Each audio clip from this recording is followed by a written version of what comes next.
Hello and welcome to today's remote session. This is Tom Bechtold. I'm your host from SecureWorld Digital. Welcome everybody. Today's session is how to minimize threat exposure through automation. And I want to say thank you to the folks over at Automox for making it possible and for inviting our friends over at Rapid7 to join them. So welcome everybody. Thank you to our sponsors for being here as well. So, I always have some kind of topical stuff to talk about, right? So as I was kind of digging through what the guys are going to talk about today, I was thinking about, it really kind of feels like it's going back to the basics. And I know it sounds weird saying, oh, we're talking about automation. You're talking about going back to the basics. Which one are you talking about, right? So I feel like with the automation, it's going to help you cover the basics, right? I mean, that's kind of what I've been told. But, I would ask people, because I get the sense that, you either like automation or you're like, no, whatever, we're not ready for it or it's not strong enough, whatever the case is. But I would ask you, who's patching your stuff? Did IT really do it? Did they do all of it? That's kind of what is left out there, right? It's kind of blowing in the wind a little bit. You're not sure. So today we're going to talk to the guys. We're going to talk about some different stuff. Going back to the basics certainly is part of it. Automation is part of it. But there's a life cycle to threat vulnerability that I wasn't really aware of. There's a life cycle for everything, but these guys, when we were doing our prep call, they started throwing out stuff that I wasn't really that savvy with. So I'm hoping that you guys will pick up on a lot of this stuff more than I did, obviously.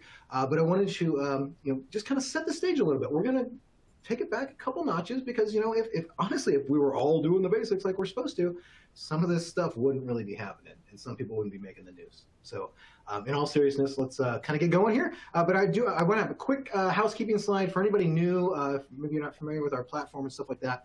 We're taking questions. So throw out questions as we're going through. I'm going to be quizzing them on some of the stuff that I have, but definitely want to hear from audience members out there. This is for you guys. So certificate of attendance is available after about 50 minutes. So watch for that. I think there's a timer. It'll tell you when you can do it. Slides are not available for this one. I didn't do the slides because it's just like 4 or 5 slides of us talking. So there's nothing really of huge value. You're not getting any stats or anything like that on there. But there's a lot of good stuff in the resources anyway, though. There's a few PDFs. There's a free trial thing in there you want to check out too. But we'll talk about some other homework items later on down the line in the program. So today, who are we talking to? We're talking with Nicholas Collier. He's the Tech Alliances and Business Development Staff guy over at Automox. And we've been joined with Devin Krugley. He's the Director and Practice Advisor over at Rapid7. So welcome, gentlemen. I want to give each of them an opportunity here. We'll start with Nick to just give us a little bit of background on yourself. Why did you really get into security? What made you want to do it? And then just maybe some other fun facts about yourself. So go for it, Nick. Sure, thanks. So background-wise, grew up as a kid or a skitty, I guess you could say, and really got interested in how technology worked, taking things apart, putting them back together, and being able to take that as a career trajectory just out of a pure interest in technology itself, right? And that's been a continued theme. So fun fact, I actually was at Rapid7 previously, and just continued on the trajectory of being on the security side and now more so on the IT side, but all things threaded to cybersecurity hygiene. Excellent. It's great to have you. And it is kind of a small world. A lot of times, you hear folks jump from one place to the other. So it's great that you get that experience, though. You really get more well-rounded, I think, when folks get that opportunity. So welcome. And over to Devin. Same thing. Tell us about yourself. Yeah, for sure. Thanks for having me, guys. Definitely enjoyed the prep and run up to the discussion, so I think the audience will enjoy it as well. So I cut my teeth, I think, initially in cybersecurity and the military many, many years ago. I won't tell you how old I am, but I will tell you that my division was one of the first divisions in the military that received the satellite phone. Which was very new technology. It was a very heavy technology, I can tell you too, for somebody that got to backpack that thing around in the field. But the security crossover came in the cipher, the encryption code had to be rotated every 6 hours when we were in the field. And the cipher code was passed to us out of band. So generally that meant somebody communicated to me over a landline, which I know sounds a little odd when we were carrying a satellite phone, but nevertheless, I would scribble that down and then I'd walk over to the machine and I'd attempt to put in that cipher code. By the way, it was 16 bits at the time, so super secure. And I would attempt to put that in, and I only had 3 minutes to put it in. It was a little tiny pad, and I'd always fluff it up and mess it up, and it just got me, interested in solving that problem because it was my problem. And ever since then, I've been interested in security topics. I spent a long time working for very large enterprise, ExxonMobil. Spent some time at Halliburton, Dynegy, for those of you that remember that period in our history. I moved on and worked for quite some time at a startup, endpoint threat detection remediation startup, before there was CrowdStrike, even before Carbon Black, and then moved on to working as a consultant. I'm here at Rapid7 as this practice advisor, so I get to advise our internal product and product management teams, and then I get to spend time with audiences such as this. So happy to be here. Excellent. Great to have you, and appreciate your service. Thank you. Appreciate it. Okay, let's get into some stuff. So we were, like I was saying, we did a prep call on this, and we had a lot of really cool stuff that came out of it, and wanted to dig right in. So we're talking about cross-team collaboration right now as part of our topic, but I wanted to really kind of dig in a little bit. I alluded to it in the intro a bit about a life cycle here. So I wanted to actually give Devin a chance here. If you wouldn't mind, can you kind of unpack what we talked about before about a vulnerability management life cycle? What does that really look like to people? Yeah, for sure. There are many permutations of the VM lifecycle, but effectively, right, if we simplify it's just a sequence of activities that's illustrated in a diagram, at least as the reference. Now, what that means in practical reality is much more different, but it is fundamentally, I believe, and I certainly have found in practice as well, really a baseline need. One, it establishes expectations by both, generally at least two parties. Maybe there's three, maybe there's four. We start to add in cloud and hybrid environments, and we get to loop in other teams into the remediation activity. No surprise to the audience or anybody here on the phone that the remediation side of VM is much more challenging, much more difficult. The security people, like myself, have it fairly easy. We get to run a tool and produce a Excel report and pass it along, hopefully a little more advanced and interesting than that. But using tools such as AutoMox to actually get the work done certainly helps, but it is still the much more challenging part of the equation. So in order to accomplish that, and we'll get into more of the cross-team mechanics, but in order to accomplish that, you've got to set expectations with everybody. Right? Everybody needs to be working from the same playbook or same hymnal, and a life cycle, and this can be something that the organization produces. Maybe it follows a similar pattern as a SOC alerting or SOC incident, but it really establishes the baseline of activities that need to be done simply from the time a vulnerability or a configuration deficiency is found to the time that particular vulnerability is closed out. The one I often reference is a SANS model or something that SANS developed. And it goes prepare, identify, analyze, communicate, and treat. We'll give you some links to that particular diagram. If it works for you, great. But I encourage the audience to ensure that they adopt something like that if you haven't already. It's not just instructive for the security team, but more importantly, it's instructive for everyone else, right, that gets involved in the minutia of chasing down vulnerabilities.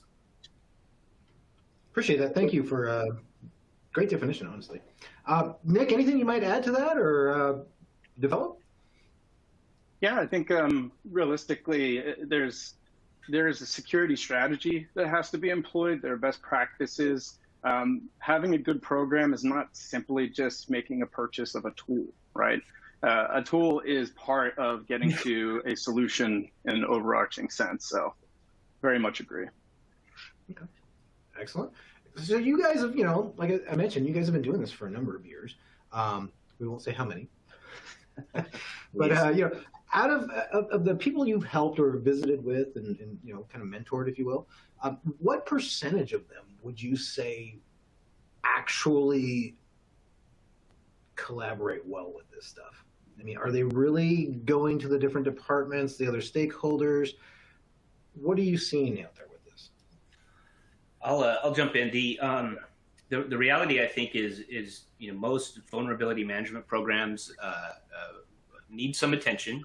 To be quite frank, it's not the sexiest and newest and most shiny security discipline in under our doctrine by any stretch. In fact, it's probably one of the oldest. In all honesty, as long as source code and technology has been created, we've had the human element that introduces either defects or ineffective capture of credentials or management of account or management of data. At the end of the day, is really what we're after. But there's always, I think, progress to be made.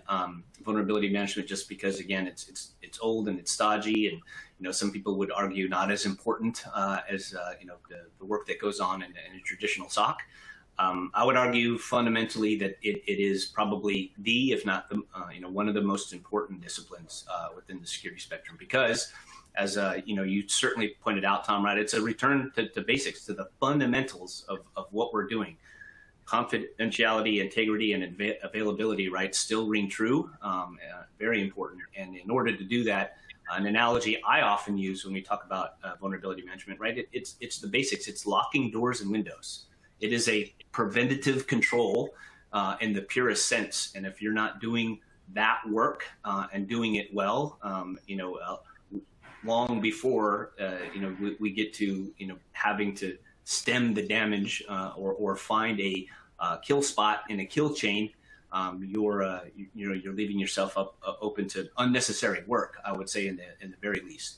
But if you're eliminating those attack surface points on a regular basis, then you're really setting the rest of the team up for success. And I believe the team morale and team cohesion comes from the work that everyone does. And if you're saddling the guys above you or the gals below you to the sides of you with work that certainly should have been prevented because you've got device hardening in place, a strong program there, and we can probably wax on a bit about this, a patching program that's well outside of anything that security does, you're really setting the organization and your teams up for success there.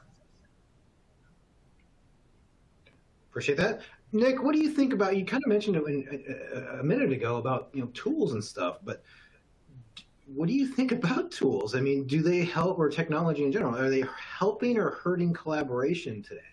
What do you think?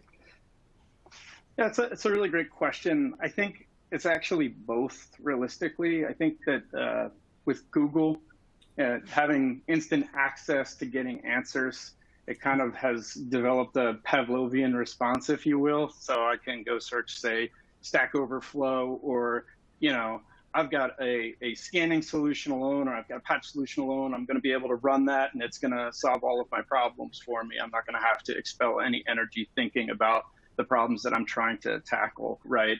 I'm oversimplifying there, but I think just to kind of ground conversation, I believe 84, based on the Aimpoint Group study, 84% of those that were surveyed said that they have 5 or more tools that they are using for things. And I think that it's interesting to unpack, as I've got a tool for every problem versus I have a solution that cohesively helps me along a line, right? Mm-hmm. So that's something that I think is really kind of important to contextualize the conversation about. Is technology helping or hurting?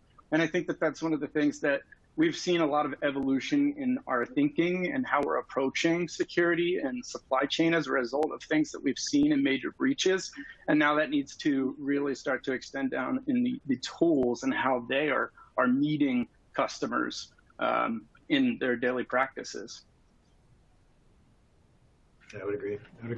I'm going to push out a quick poll question, but we're not done with the cross-team collaboration yet. But I want to push this one out just to kind of get people thinking about. And then if you guys have questions, obviously, throw those in the Q&A for us. But let me launch this first poll question. My organization has some level of automated process for collaborating on vulnerability remediation. This is what we're talking about right now. So true, false, honestly, maybe you don't know. Who knows? So yeah, your organization has some level of automated process for collaborating vulnerability remediation. Make a selection there. We'll get back to these in just a second with the results from the audience. But let's see here. Okay, so you're talking about tools, and you're talking about, you've got 5 different tools, right? So how do we get our arms around, endpoint management with, like, if you've got all these vendors, right? How do you get it all to collaborate or piece together or promote a better collaboration? How does that work? I mean, you two, obviously, Automox and Rapid7 must do something together, and it works well.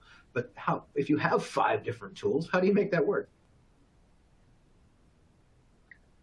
So I think I could probably jump in. I'll go with whoever wants to.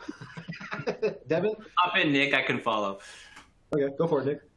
Yeah, I was just going to say, as a starting point, at least, and this is a biased answer, obviously, of course, this is a sponsored webinar. It's fair, it's fine, if it's an answer. Sure. So at least in terms of how Automox is viewing this, and we're kind of looking at this in terms of taking where things have been today. Typically speaking, you've seen a scenario where there's a scan that's being run, there's a report that's being generated, and it's being shared with another team. They ingest that report, and then they take action, right? We've been actually working on a feature called AVR, which is looking to simplify that process, where there's an upstream and there's a downstream, obviously, but it's threaded through API, right? So the robust API of Rapid7 being consumed by Automox to pull what has been a marked for action by those teams into the process in an automated fashion, which will then allow you to do things like reconcile what's missing in coverage between the solutions, what is, say, unmatched in terms of, like, it's an emergent problem that has happened within the domain. It's something that, has just come out and there needs to be action taken on it.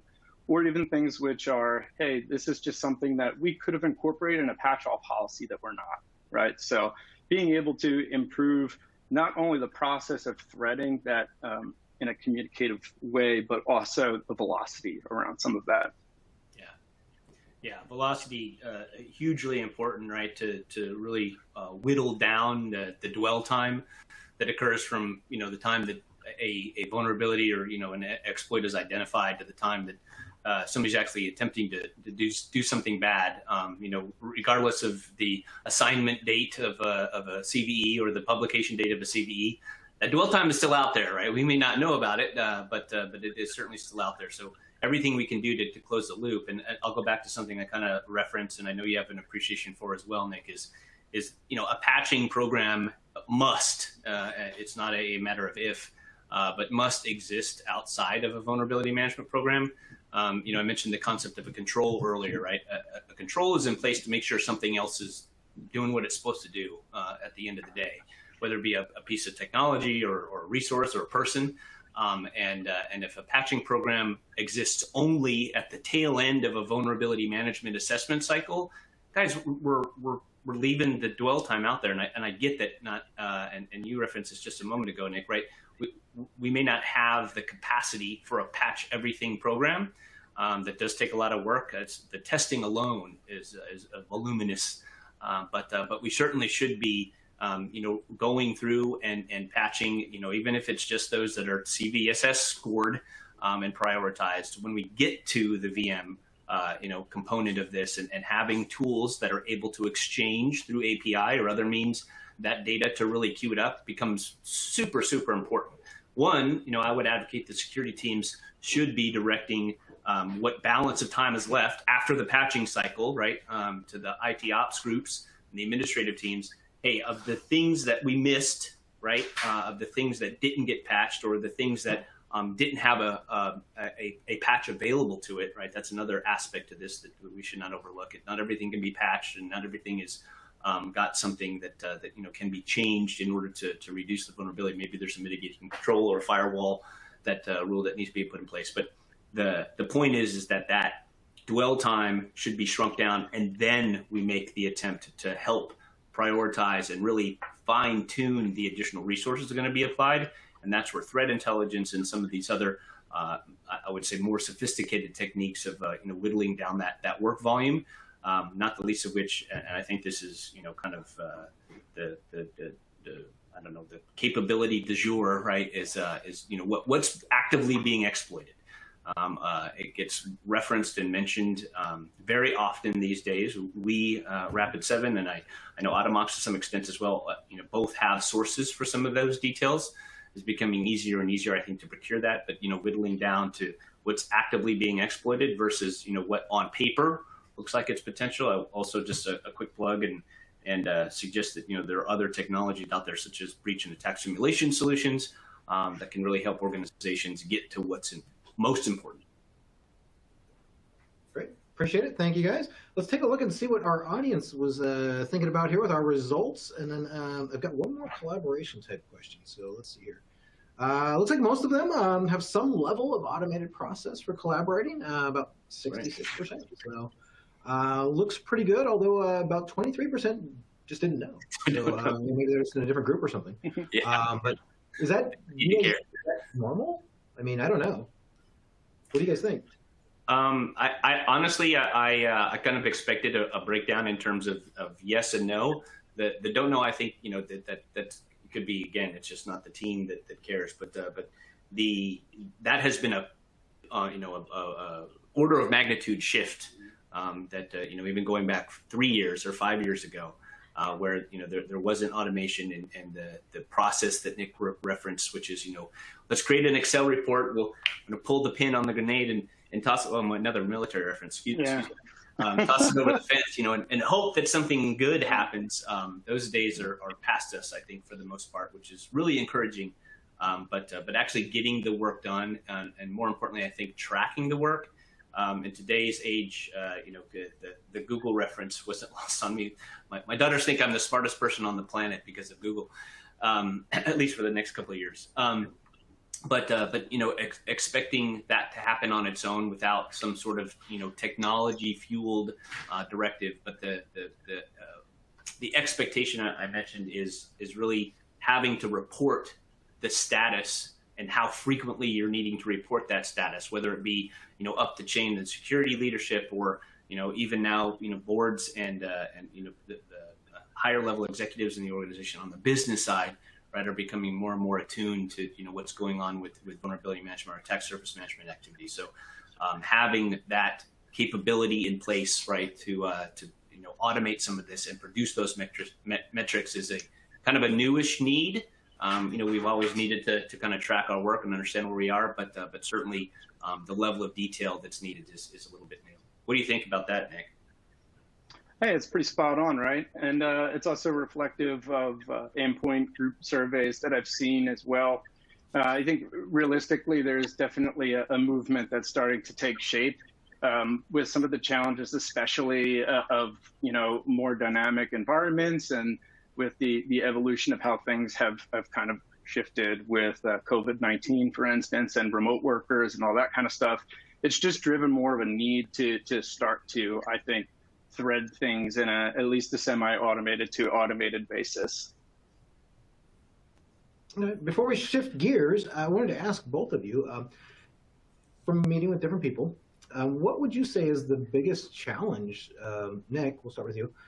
What's the biggest challenge that you see organizations facing as they're trying to get their arms around collaborating with this stuff? I would probably call out 3 things. The first being differing incentives. One group is going to define in a more typical structure from what I've seen, what they should be rallying in terms of like an SLA in order to drive down risk organizationally. But the group that's actually ingesting the information and taking action has a completely different set of incentives, right? They're often incentivized by timely delivery of projects, or even delivering it sooner. And some of that can even be bonus driven. I would also caveat or bookend that, let's say, with the fact that I've also seen scenarios where there are organizations where there's application owners or there's system ownership in a different way, and they actually get bonus based upon how they impact risk. I would also say too, like resourcing is another challenge. How many, not every organization has the same priority and the same plane of understanding. And this is just a core tenet, is to have buy-in on your program and an understanding of roles and responsibilities clearly. That does not always happen, and that can lead to issues, especially in staffing, where you might have an over-index on one area versus another. And so there's a lacking capacity to actually take action when there's, say, manual problems, for instance. And then, again, just kind of full circle here, that CSV lobbed grenade going over the wall, that's something which has certainly not helped traditionally for organizations that are still using kind of like a legacy model, or that aren't necessarily in the process of kind of instituting any level of automation there. So that's another, another factor. For sure. Yeah, I would rank them equally or equivalently. To incentives are number one, right? Everything from compensation incentives and that driving behavior to just what is a need from the business versus the security need. Hopefully those two are starting, or at least I'm starting to see them align a little more frequently and a little more consistently. But that doesn't mean they're always going to be, right. Security inherently is a set of controls, as we've mentioned, and sometimes those controls are going to impede or cause business processes historically to change, right, and to adapt. My wife, God bless her, has started to ease into using a password management tool finally, after Congratulations. Yeah, thank you. And with that has caused her to work differently, right? And it's been good for me because it reinforces this concept that, hey, not everything security needs or security demands is always easy, one, to understand. Going back to this concept of having a life cycle and setting things up and making sure that everybody understands one another's responsibilities, but capping it off, Nick, understanding one another's incentives, right? Just generally speaking, having a discussion with the remediation teams on a regular recurring basis, especially if you're in the driver's seat as a VM analyst, and understand what other things they have on their plate. How is their performance being measured? You may not know, or how are they being evaluated at the end of the year? All goes a long way to developing rapport and relationship, which is fundamental just to anything you do, but also illustrates and can help you better contextualize what you're asking them to do versus all the other things that they're responsible for. So again, it's the much taller pole in the tent if you're in the VM game or attack surface management game, but understanding to that level of detail at a personal level is super important as well. Let's not forget, biggest challenge in all of this is the human factor. It's rarely technology. Yep. And maybe more often program or programmatics, right? What we're doing, but it is far and away a human challenge. So touching in and kind of understanding one another is always going to be a method to get to some success. Empathy is cheat codes. That's right. It is. For those of you that still play Nintendo, I don't know if cheat codes apply to the modern gaming environment. They must. But I'm not a gamer these days. I apologize, folks. Had my time. There's mods for everything. It's all mods now. They're not really cheat codes anymore. I don't think. That's true. At least not the ones I play. So. Anyway, but appreciate that. Let's shift gears. Let's see here. We're going to talk about frequency and prioritization. So obviously, years and years ago, Microsoft originated the Patch Tuesday program, which was kind of a cool thing for people because it actually got them maybe to actually have some kind of calendarization of when they're supposed to do stuff. It was yesterday. Right, exactly. Did you guys do it? So, but I mean, that's legit. I mean, it's been out for a long time. But does everybody jump on it on Tuesday? I mean, do you have an automated thing in place for it, that kind of thing? So let's talk about how frequently you should be doing this stuff. Let's see here. How important is the frequency in which you're actually checking devices being scanned versus the patches that may or may not have happened? Let's start with Nick. What do you think, frequency-wise? Sure. So I'm going to give an answer that I hope Devin agrees with. I think it really is going to depend. It's going to depend on the organizational risk, their security strategy, how they're architected, even their tech stack, really.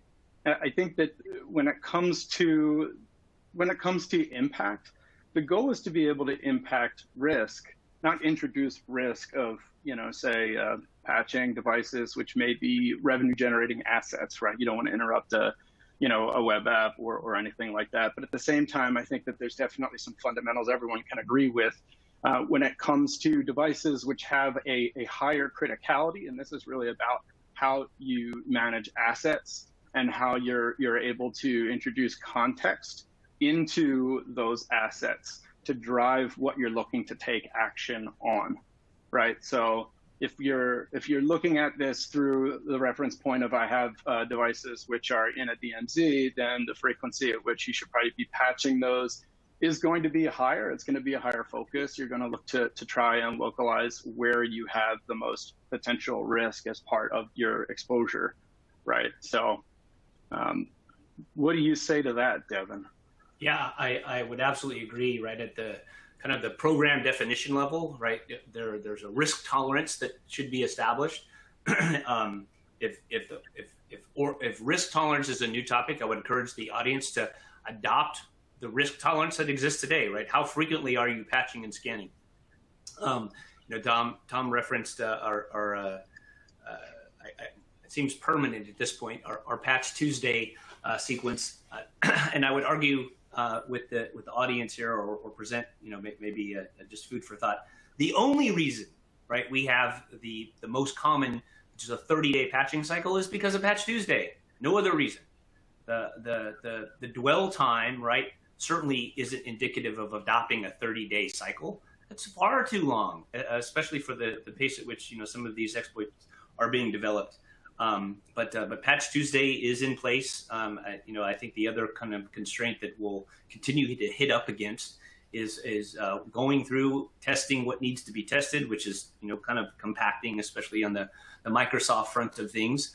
But going through and running through all the tests takes a lot of work, a lot of coordination, a lot of time. So 30 days for many organizations, just about as much as we can handle. Like let's back it up a little bit. There's reality that needs to enter into the discussion here too.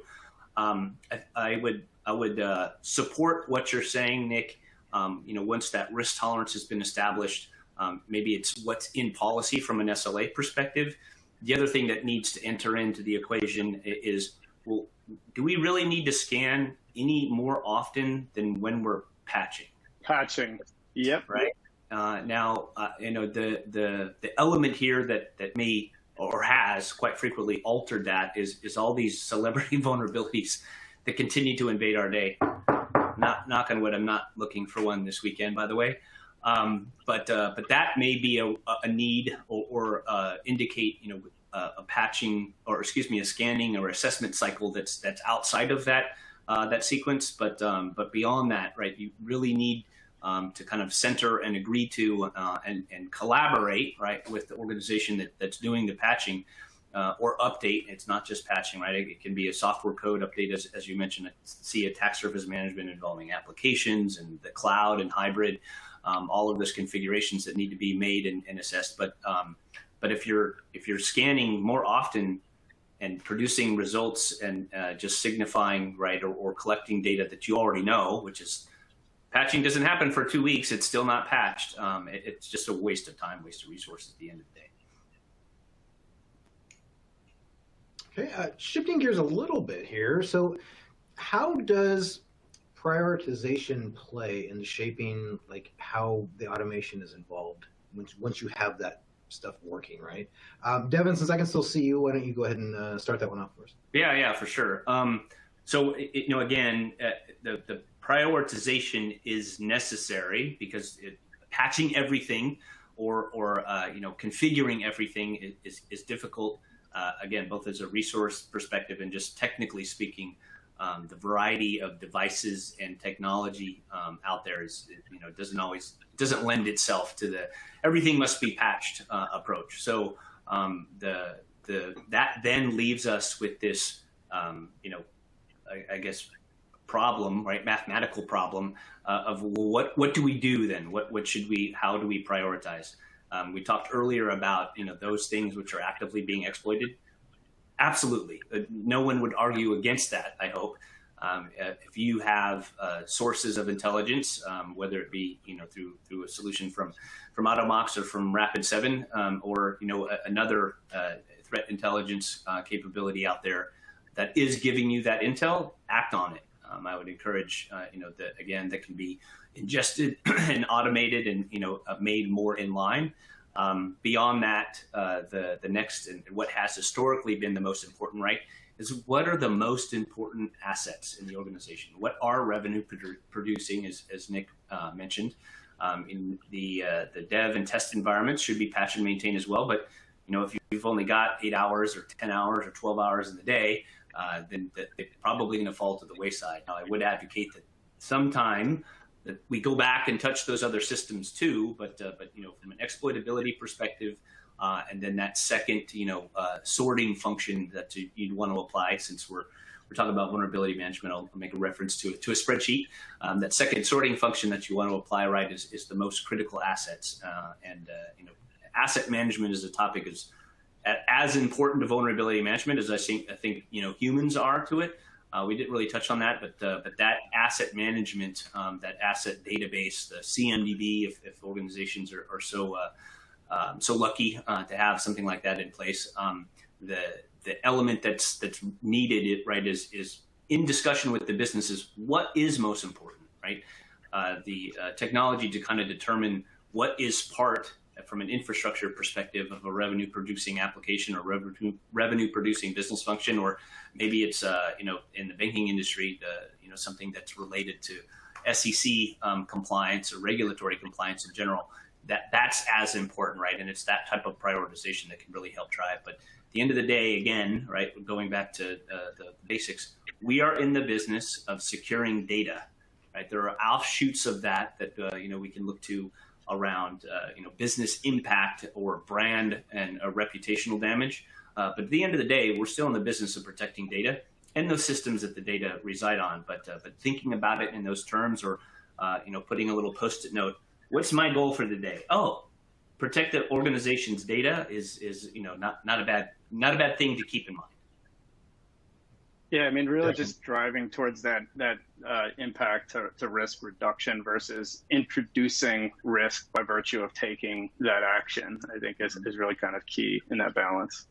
Sorry, I didn't mean to interrupt. Tom, were you going to say something?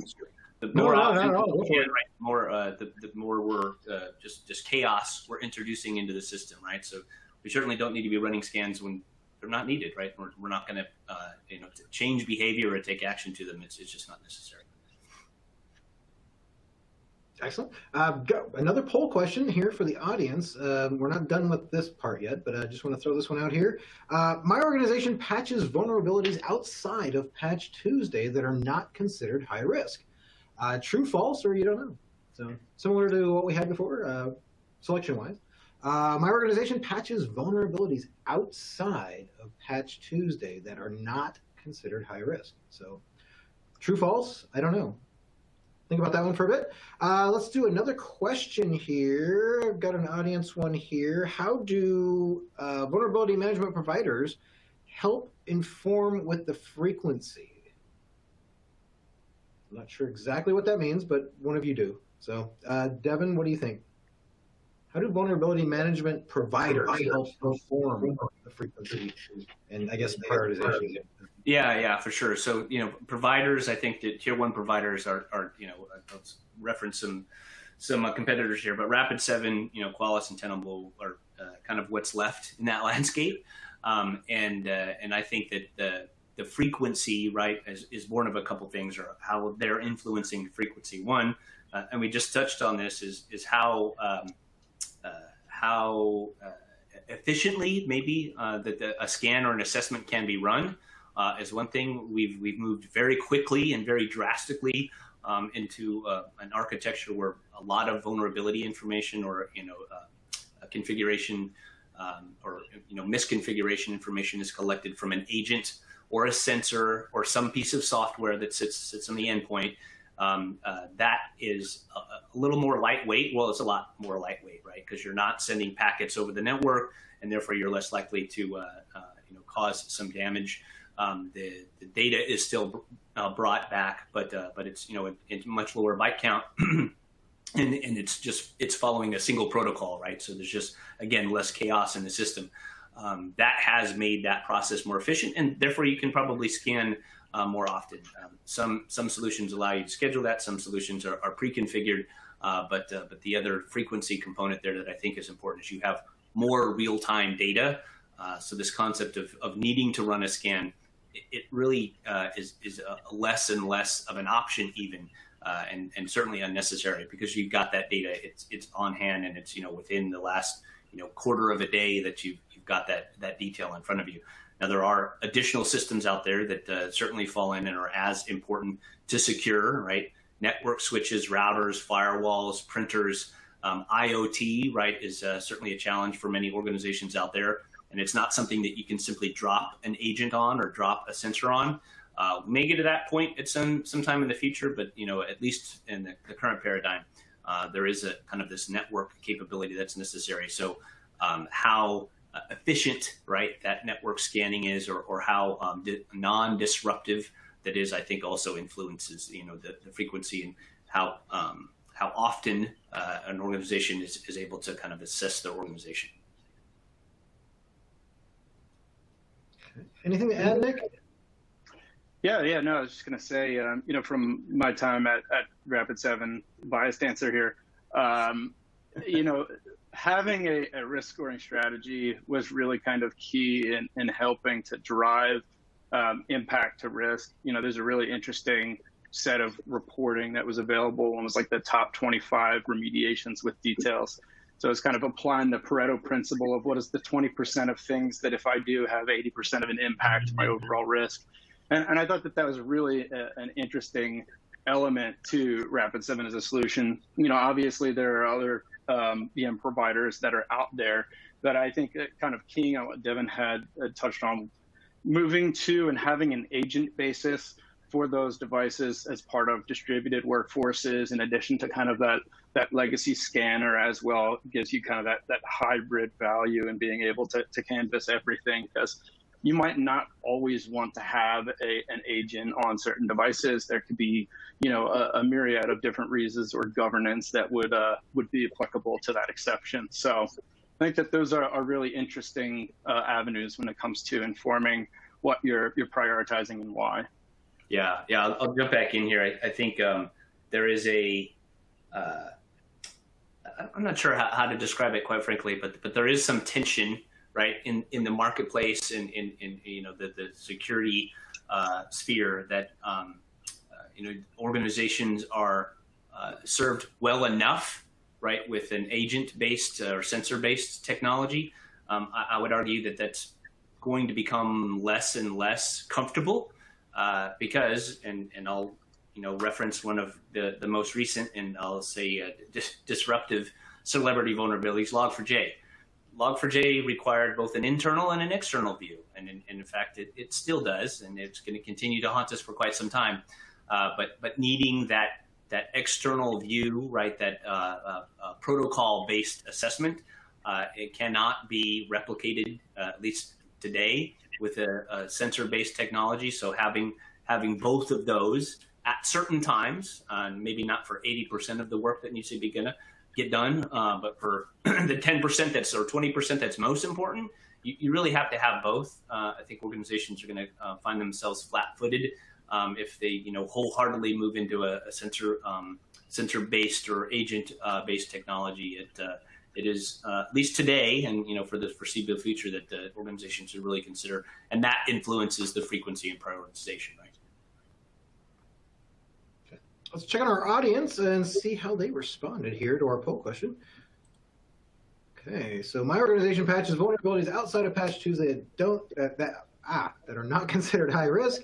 Most everybody said true or fact, yes. Only a third said false, and then even less people said I don't know. So we're making improvements there. Any surprises there? Yeah, I don't think so. But I think in particular, the fact that we even are in a state because of a convention created so long ago where we still have false as an answer shows that there's a tremendous opportunity, I think, for the entire community to really rally around transforming the thinking from being a periodic basis to a more autonomous basis, right? And that's why we're all here today. Yeah, yeah. The technology is supportive of it, meaning it is sophisticated enough, and there are peripheral elements. I keep knocking on testing's door.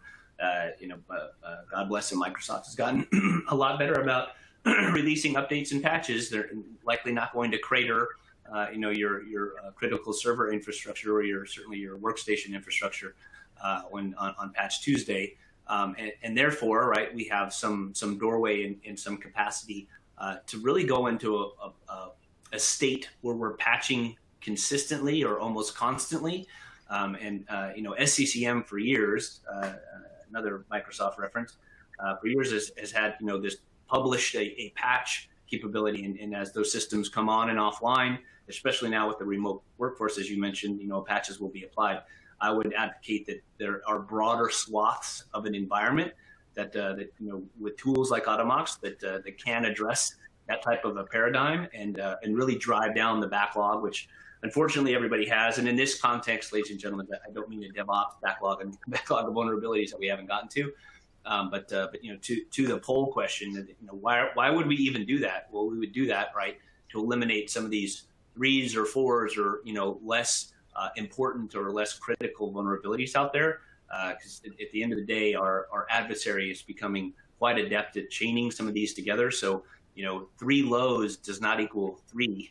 3 lows equals a 9 because of chaining and the sophistication that they're able to exploit some of this. Okay, let's move to our next section here, guys. So it's time to take action, right? So when it comes to putting wheels in motion with the different teams, there's different complications that come up, from ownership, reachability, business criticality of these things. Even the technology used for remediation reporting can be different than the upstream vulnerability scanners, right? So let's talk about this a bit. How do people start getting their arms around this? And I guess we'll tackle, well, you just brought up remote work, so let's talk about that. How has remote work impacted the reach of teams scanning and remediating their vulnerabilities? Nick, since that's what you guys do. Sure, yeah. So I think, or at least I would hope that it started to level out some, but I will definitely say that at least at Automox, we still see customers that are part of deals where the premise of closing a deal was actually really quick, and it was because they were looking to move away from legacy technology or technologies that they were using to get to an objective, which required a VPN or a myriad of special firewall rules, and reachability was really like a huge factor for them. Anything to add on that, Devin? The pace at which we've moved to this remote workforce, thank goodness, right, for many of us, was accompanied with this kind of gradual shift to agent or sensor-based technology, so that machines do not, in many instances, depending on the technology you use, need to be connected to the corporate network to provide some level of risk analysis or assessment capabilities. So that's helpful. Sometimes the challenge is then being able to patch. But Automox is able to do that, and there are other technologies able to do that as well. And it plays into what we referenced earlier. Nice segue here. That this kind of continuous patching paradigm really needs to be more, I think, central to the mindsets of security teams. And again, I say patching, and I reference all types of remediation activity, whether that be a configuration update, which in cloud environments happens at the speed of cloud, but I would also argue that it's still following a life cycle, and pick your favorite flavor. Again, we mentioned SANS earlier, but those activities are still happening. They may be automated, as is the topic today, but they're still happening. So thinking about it in those terms, what needs to be done, the technology that's in place, and the periodicity or the frequency, again, kind of guided by some of the things we mentioned earlier, whether that be exploit intelligence or, again, the criticality of those assets should all still come into play. And another poll question for the audience here, and we'll get to some more questions here in a sec. My organization is able to achieve SLA most of the time for vulnerabilities to be remediated. True, false, or I don't know. So we'll check back with the audience on that in just a second here. But so talk to me about some of the, we talked a little bit about challenges when it was about collaboration, but what about actually remediating vulnerabilities? What are like the two top challenges that you're seeing out there? Nick, we'll start with you. What do you think? Sure. One of the things I've not only seen in practice, but, also just kind of generally in the industry, the concept of patch supersedence, right? So there are times where a vendor may do something like a backport of a patch. So what's actually being reflected as part of, say, the vulnerability scanning process isn't necessarily accurate, which is then passed over to a team for remediation. Depending on how that gets communicated, sometimes this leads to some headbutting because there's an assertion that there's a problem that exists that doesn't. And then the team will then have a conflict over, well, this is what my tool says, rather than actually having, I think, a bit more of a dialogue about why that might be happening. Or, if it's something which is, just really just having a second look at what that problem is. Sometimes there could be things which are showing that are related to whether or not it's a credentialed scan if it's coming from an upstream source, right? These are problems that I think really are endemic to having tools which focus on just one part of a broader process. And I think that that's really kind of the unique challenge that I see coming up most often. And then, I would also say too, again, just going back to prioritization, what am I looking to actually impact? That's not always something which is part of the process today between teams where there's a pretty clear understanding. And I've actually been on calls in a prior life with customers who were telling us that the vulnerability scanning solution was broken because they couldn't open the output in Excel. And I think that really is driving at the idea of like, there is one interest represented, but not necessarily empathetical to the teams that are actually doing that work. And I think that that's where having these tools come together, it makes a solution. It's no longer a tool, it's part of a process, and it's more agnostic of just self and self-interest and how it's being approached. I couldn't agree more, right? It is, again, a human problem that we're dealing with, and most fervently in a lot of these instances where there's some friction. Taking a minute to, kind of understand what the other side or the other two sides or three sides, his perspective is. The false positive or false negative challenge isn't going anywhere anytime soon. It is technology and quite sophisticated and complex technology at times. So I think setting expectations both with yourself, right, as a security practitioner or a VM analyst, that I'm not always going to be right. I'm going to do my best, but I'm not always going to be right, or my results aren't always going to be right. But conversely, right, having that same, I think, concept or pretense with the remediation teams is they're doing their best, right? They're not out to waste my time or cause unrest or create animosity. They're doing their best, but I also know that what we're doing is difficult. What we're doing, is millions of dollars, right, from an industry perspective, that are being spent to try to solve some of these. The intelligence of the human being still needs to enter in to solve that.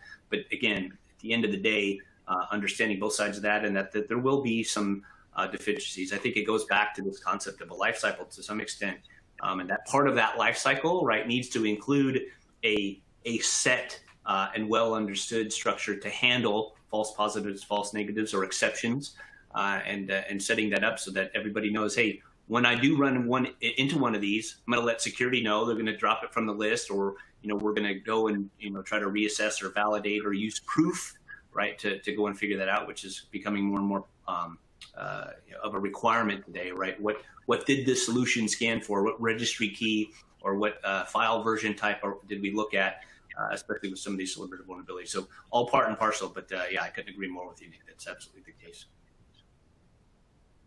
Let's see what our audience was thinking about with this poll question here. Organization is able to achieve SLA most of the time for vulnerabilities to be remediated. Going with true for most of them.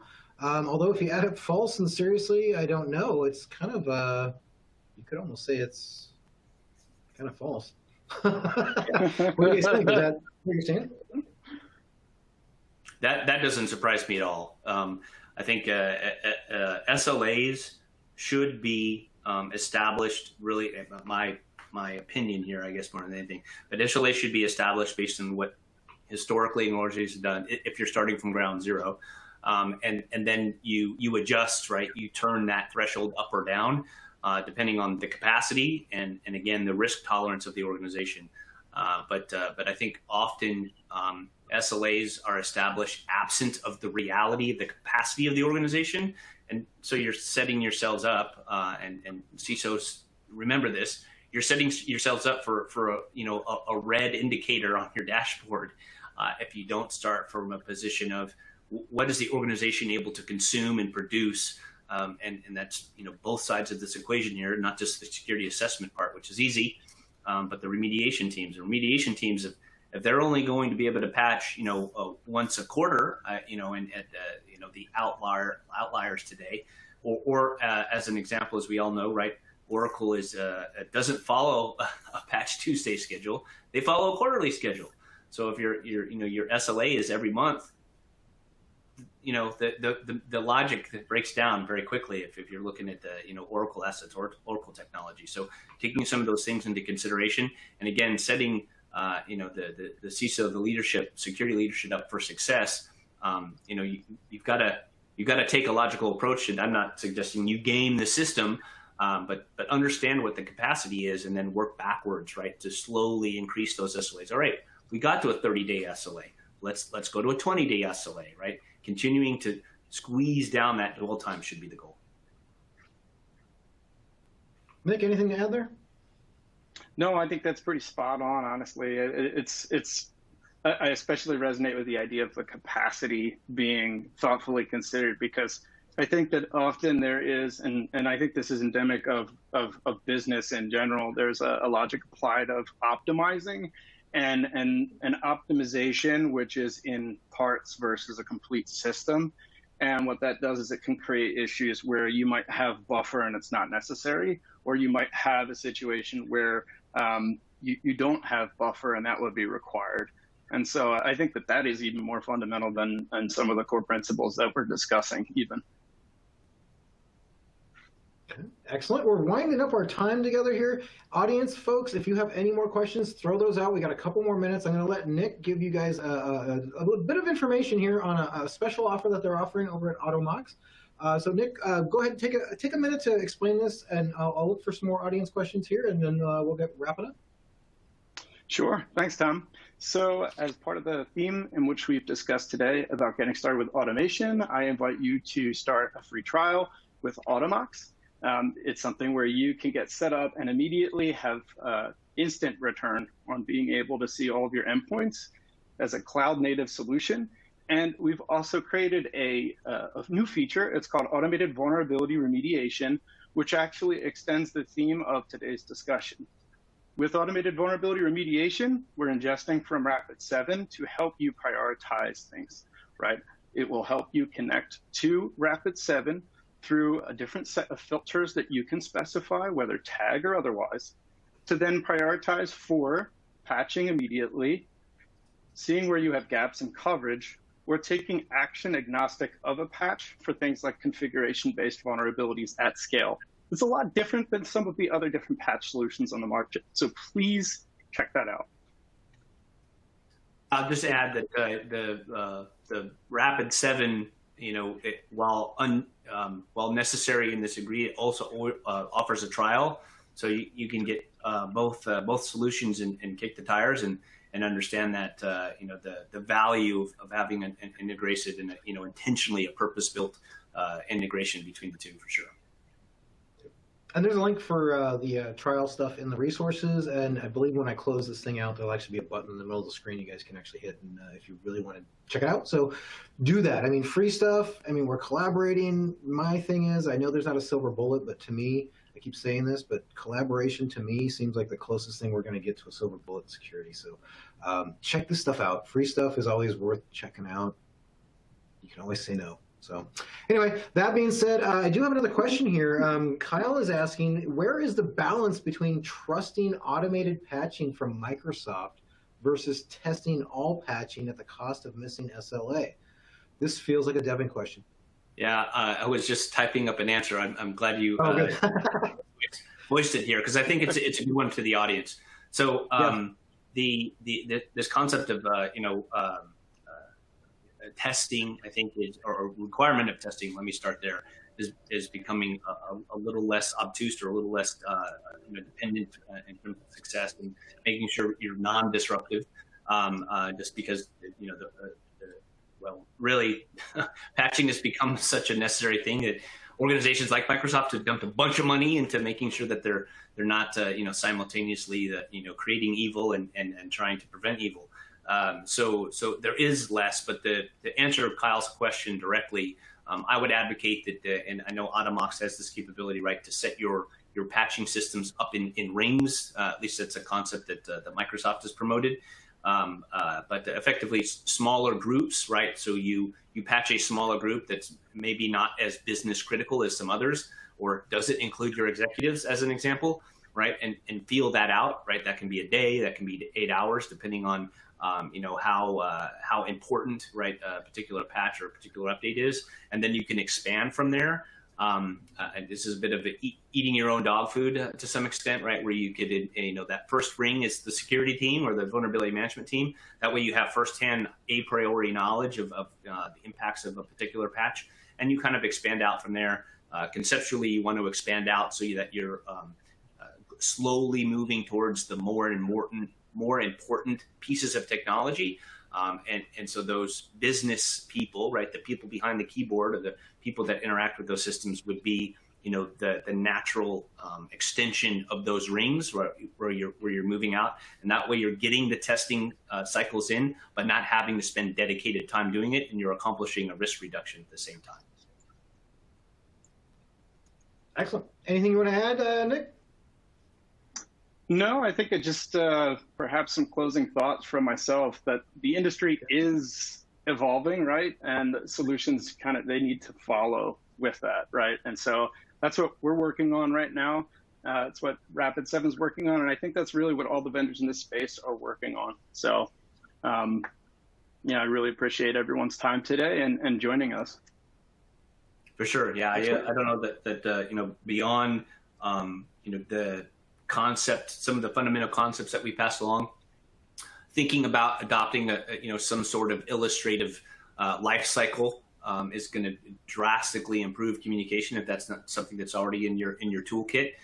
It also allows you to have the same taxonomy or the same vocabulary, right? I can't tell you how many times I've been to organizations and the definition of a vulnerability is different between the two parties that are trying to do what they do, or a configuration or a setting has different definitions, or the SLAs are misunderstood.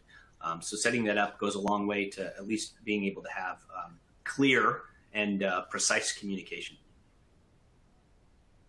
Excellent. Well, I appreciate you guys coming and educating me as well as our audience today. So really thank you, Devin and Nick, for being here. I really appreciated our time together. Let's shift gears. We have more remote sessions coming up. So we've got maximizing zero trust when mitigating legacy apps to Kubernetes. That's actually tomorrow. And then we have another one gearing up for, or actually talking about business email compromise on the 20th. Combating rogue URL tricks and how to quickly identify and investigate the latest phishing attacks, coming up on October 4th. We have another one on the 5th, death to the document. This one was a different one to me, a guide to creating security reports for the digital age. So looks like Devin's interested in that one, so I'll have to send him a link. And then we have a special one wrapping up our 3-part series with current modern email threats with Teresa Payton on ransomware. So don't miss those. Link in the resource tab there. You can actually register for all or any of those at the same time. So check those out. And again, just want to say thank you to the guys. Thanks, Nick. Thanks, Devin, for being here today. And the folks over at Automox and Rapid7 for letting us borrow their experts. This concludes today's remote session. If you haven't already, grab that certificate of attendance. It's in that widget bar down at the bottom. You should have already well over the time, so you passed the 50 minutes. So grab that on your way out, and we'll see you hopefully on tomorrow's remote session. Take care, everybody. Cheers.